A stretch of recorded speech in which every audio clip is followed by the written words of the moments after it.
Most people think that success in business comes from strategy, sales, and hustle. But what if I told you that the most powerful tool in business is empathy? Today, we're diving deep into why empathy isn't just a soft skill, it's a strategy. Especially if you're a nurse, a caregiver, or a person trying to build a business with purpose, this one is for you. Perfect, perfect, perfect.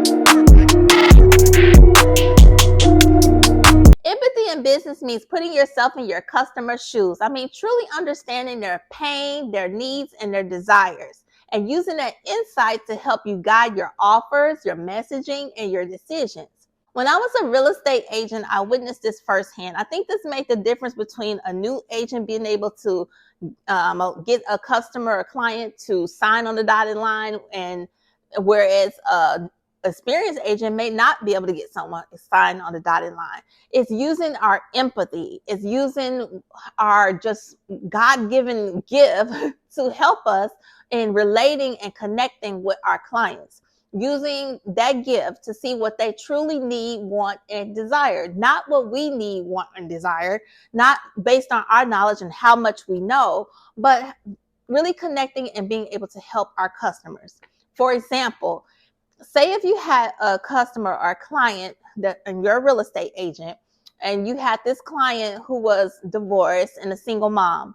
Okay, so you're trying to help her find a home. A standard agent would just say, okay, well, here's a home in your price range.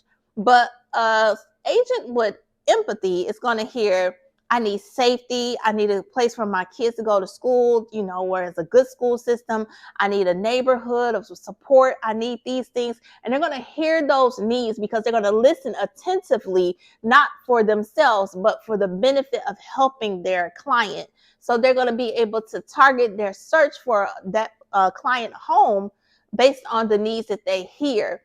What they're saying, because as a single mom, they may have those concerns, those valid concerns of having a safe place for their kids, safety. They, need a neighborhood of support, or they want peace, all the things that comes along with being that single mom and a new divorcee, not just finding a home in your price range. All right, let's get into some evidence here. There was a study that found that 96% of employees believe that empathy is critical to retention. However, only 68% of CEOs prioritize it. So empathy will allow you to outperform your competitors because it's going to allow for brand loyalty. It's going to allow for greater customer satisfaction and revenue growth. All right. So like I said, I'm learning about this at the same time as you. Now, I do have an experience from before as being a real estate agent for a short period of time. So I did relate to, with customers and how to help them and different things. And using empathy, it really does help.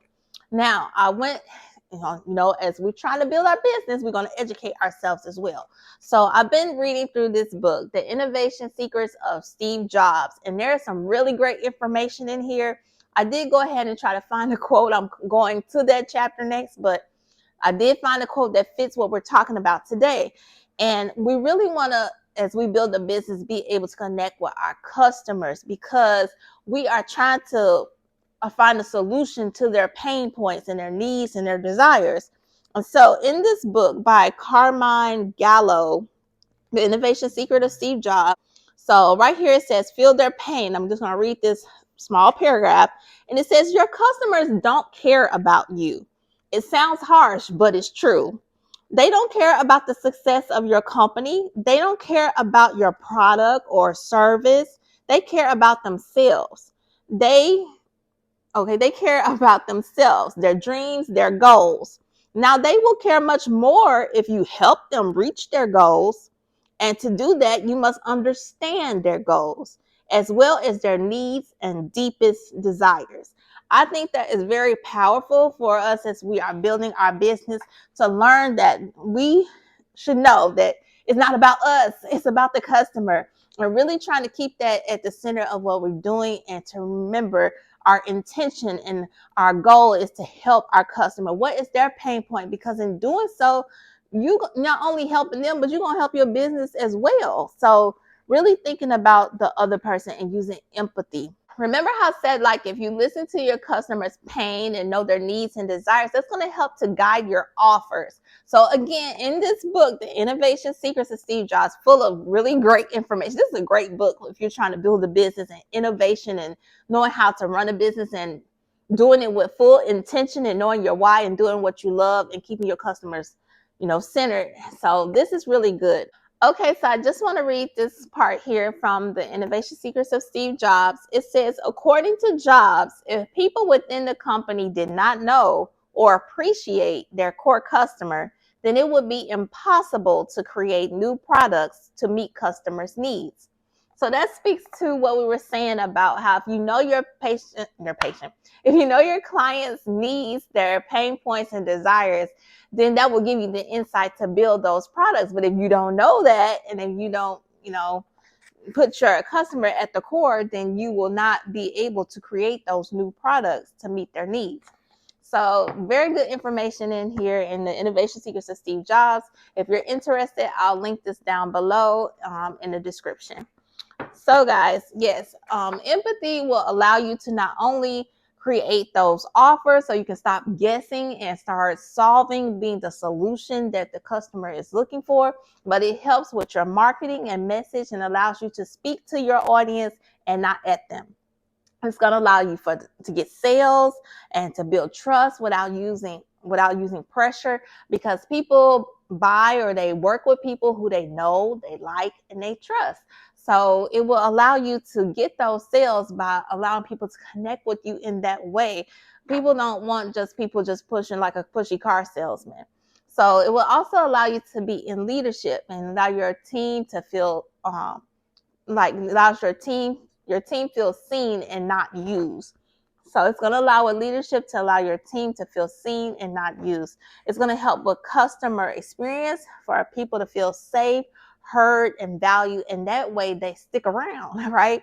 So in leadership, when they were saying about that your team feels seen, is because using empathy, right? You're relating with your team members and you're using that with them as well as your customers. So it's going to help the business from the inside out, right? So think about the brands that we're loyal to. Like think about like Chick-fil-A, their service and everything, how they just go seemingly above and beyond in some cases, and you go to other places, you like, I should have just went to Chick-fil-A or I should have went someplace else other than here because they don't know how to treat that customer. Okay, so customer service matters, and knowing your customer, relating to them, they're, like putting up that avatar. You'll hear people talk about an avatar, but the customer, like really seeing and really getting to know them and their needs, their pain points and desires. Okay, so how do we practice empathy in business? We can use a framework to help guide us along. And so I have this framework here, empathy, which are the first letters, the letters of the word empathy. So if we look at the E in empathy, that is to examine your audience real pain points, to listen and survey and listen. Do more listening than you do talking. Examine your audience real pain points, because we know that in nursing, like we have to listen to the patient. Like we're just talking all the time, then we're not listening to their concerns and hearing their needs and their wants and being able to service them to the best of our ability. So we got to listen. Okay. Then M, mirror their language, speak like them, not at them. Now I want to get deeper into this topic alone, because in doing real estate, I learned a lot about mirroring your customer, and that goes into different personality styles. You can relate more to your customer in knowing their personality. Some people may like details. Some people may not like details, right? So how do you talk to this customer? How you talk to this customer may not be how you talk to customer B. You may have to talk to them in a different way, in a language that they understand. And I don't mean just like English and Spanish. I mean like in their language and how their lingo and what they understand. But you have to get to know them, and you can kind of pick that up in personality styles and then mirroring what they're saying. So if they say hello, you say hello. Okay, you using that personality style to help you. Okay, so the P in empathy stands for personalize the journey. That could be with DMs, emails, handwritten notes. When you are using customer servicing, sometimes you may have things called drip campaigns where you want to keep in contact with your customer or your client because you want them to remember you and you want to keep that good customer service going, right? So when you do those things, you can personalize it and include the person's name instead of greetings or to whom it may concern, like really generic kind of stuff. You can go and put their name. You're going to remember their birthday. You're going to, say hello.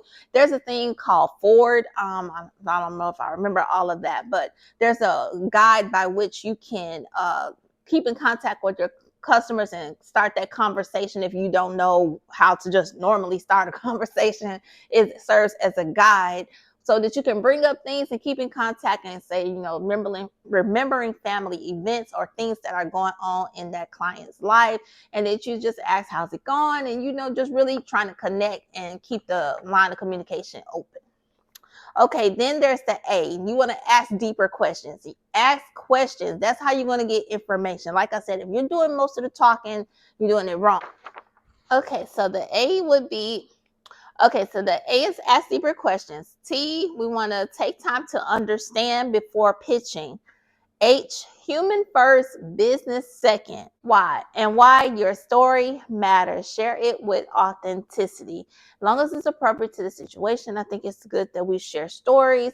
It makes us more relatable, and if it's going to help in some kind of way. So this isn't a checklist, it's a business philosophy. So empathy is not about overgiving. We don't want to take on everybody's stresses and pains and where it causes us pain ourselves, but it means understanding someone's pain and helping with intention and not sacrificing your wellness. And it's especially to remember with us being nurses or moms and business builders, entrepreneurs, and anyone in the service industry. So use empathy and use it with intention. So in closing, people don't just buy products. They're going to buy products and buy from people that they know, like, and trust. That is the thing in business.